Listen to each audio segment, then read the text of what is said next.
Hope you guys are doing well. Welcome back. In today's video, I'm going to show you that how you can add the bank account details on the Stake app. So let's get started. So first of all, what we have to do, simply we have to go to the Stake app. So let's click on this.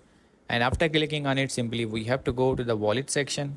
And after clicking on the wallet section, we need to go to the settings option. And after going to the settings option, we have to click on the add bank account. So let's click on this.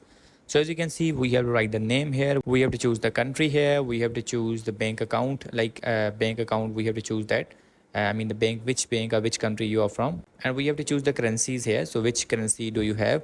And I'm going to cut this one here. We have to write the account number, bank name, branch name, and then we have to write the Swift code.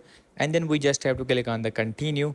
And after that, our bank details will be added and bank account will be also added in our Stake app.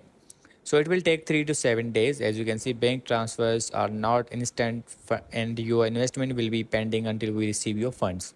So in this way, you can add your bank details on the Stake app. I hope you guys understand this video that how you can do that. So see you in the next video.